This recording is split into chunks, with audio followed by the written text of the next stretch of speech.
अस्सलाम वालेकुम, welcome to my channel. आज मैं आपके साथ शेयर करूंगी चिकन अंगारा की बहुत ही मज़ेदार रेसिपी। इसे हम बिल्कुल रेस्टोरेंट स्टाइल में बनाएंगे। चलिए स्टार्ट करते हैं। सबसे पहले एक बोल में मैंने 1 कप दही ले लिया है। इसमें 1 टीस्पून भर के लाल मिर्च शामिल करेंगे। 1 टीस्पून नमक मैंने ऐड किया है। हाफ टी स्पून हल्दी पाउडर शामिल करेंगे। 1 टीस्पून भुना कुटा हुआ ज़ीरा, 1 टीस्पून भुना कुटा हुआ धनिया, हाफ टी स्पून गरम मसाला शामिल करेंगे। 1 टीस्पून कश्मीरी लाल मिर्च शामिल करेंगे। 1 पिंच मैंने रेड फूड कलर ऐड किया है, ये ऑप्शनल है, अगर हो तो आप शामिल कर लें। इन सब चीज़ों को हम अच्छी तरह से मिक्स कर लेंगे। अब इस मिक्सचर के अंदर हम चिकन को ऐड करेंगे। मैंने 1 केजी चिकन लिया है। चिकन शामिल करने के बाद इसे अच्छी तरह मिक्स कर लेंगे और अगर आपके पास टाइम हो तो इसे 2 से 3 घंटे के लिए छोड़ दें। अगर टाइम कम हो तो इसे आप फ़ौरन भी पका सकते हैं। मैंने इसे 3 घंटे के लिए कवर करके फ्रिज में रख दिया था। 3 घंटे के बाद इसे निकालेंगे और अच्छी तरह से मिक्स कर लेंगे। तवे पर मैंने 3 से 4 टेबलस्पून ऑयल ऐड किया है। इसके ऊपर चिकन के पीसेस रखेंगे और मीडियम फ्लेम पर हम इनको फ्राई करेंगे। 5 मिनट के लिए एक साइड पर फ्राई होने देंगे और 5 मिनट के बाद हम इसकी साइड पलटेंगे।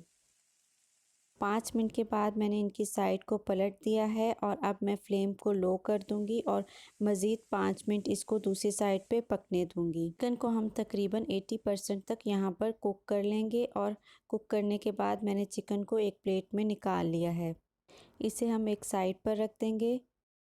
एक कढ़ाई ले ली है, इसमें मैंने आधा कप ऑयल ऐड किया है। इसमें एक बड़े साइज़ का प्याज स्लाइस किया हुआ ऐड कर देंगे। फ्लेम को मैंने मीडियम रखा है। प्याज को हम अच्छी तरह से ब्राउन कर लेंगे। प्याज़ों को ब्राउन करने के बाद हम निकाल कर एक प्लेट में रखेंगे और थोड़ा ठंडा कर लेंगे। ब्लेंडर जग ले लेंगे, इसके अंदर 2 मीडियम साइज़ के टमाटर काट कर शामिल करेंगे। इसमें मैं 3 लाल मिर्चें भी शामिल कर रही हूँ, आप इसकी जगह पर ग्रीन चिलीज़ भी यूज़ कर सकते हैं। ब्राउन किया हुआ प्याज भी अब हम इसके अंदर ऐड कर देंगे। साथ ही थोड़े से बादाम ऐड कर रही हूँ। इन सब चीज़ों को हम अच्छी तरह से ब्लेंड करके एक पेस्ट रेडी करके रखेंगे। मैंने पेस्ट इसका रेडी कर लिया है। 1 तेज़पत्ता, 1 दालचीनी का टुकड़ा, 6-7 काली मिर्चें, 3 सब्ज़ इलायची और चंद लौंग मैंने उसी कढ़ाई और उसी ऑयल में ऐड कर दिए हैं। फ्लेम को मैंने मीडियम रखा है और अब हम इसके अंदर 1 टेबलस्पून लहसुन अदरक का पेस्ट शामिल कर देंगे। इसको हम 1 मिनट तक अच्छी तरह से पका लेंगे। तैयार किया हुआ टोमेटो पेस्ट इसके अंदर शामिल करेंगे। जग में पानी डालकर मैंने उसका बकिया लगा हुआ पेस्ट भी निकाल लिया है। इसको अच्छी तरह से मिक्स करेंगे और 5 मिनट तक इसे हम बॉयल होने देंगे। इसमें मैंने half tea spoon salt add किया है, अपने जायके के मुताबिक आप शामिल कर सकते हैं और इसे अच्छी तरह से मिक्स कर लेंगे। ग्रेवी को पकते 5 मिनट हो गए हैं। अब इसमें हम चिकन शामिल करेंगे और अच्छी तरह से मिक्स करेंगे। अब हम इसको चिकन के साथ अच्छी तरह से पकाएंगे ताकि चिकन पूरी तरह से गल जाए और ग्रेवी भी अच्छे से साथ साथ पकती चली जाएगी।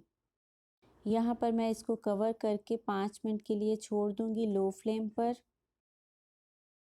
5 मिनट के बाद इसे ओपन करेंगे और फिर से इसको कुक करेंगे। मैंने फ्लेम को दोबारा से मीडियम कर दिया है और अब इसको हम अच्छी तरह से कुक कर लेंगे जब तक कि ऑयल सेपरेट हो जाए। 5 मिनट मज़ीद पकाने के बाद इसकी ये कंडीशन हो गई है, इसका ऑयल अलग हो चुका है। मैरिनेटेड चिकन में जो दही हमारे पास बच गया था वो अब हम इसमें शामिल कर रहे हैं। इसको अच्छी तरह से मिक्स करेंगे और एक दफ़ा फिर से ग्रेवी को अच्छे से पका लेंगे ताकि ऑयल फिर से अलग हो जाए। अगर आपको मेरी वीडियो पसंद आती है तो इसे एक लाइक दे दीजिए और चैनल को सब्सक्राइब कर लें, साथ में बेल आइकॉन को प्रेस कर दें। इस तरह मेरी हर आने वाली वीडियो आपको मिलती रहेगी। ग्रेवी पक चुकी है, मैंने फ्लेम ऑफ कर दिया है। सेंटर में थोड़ी सी जगह बना लेंगे और इस पर एक एलुमिनियम फॉयल का टुकड़ा रखेंगे। इसके ऊपर दहका हुआ कोयला रखेंगे। यहीं से मैंने थोड़ा ऑयल उठाकर इसके ऊपर डाल दिया है। अब इसको हम कवर कर देंगे, 1 मिनट के लिए स्मोक देंगे।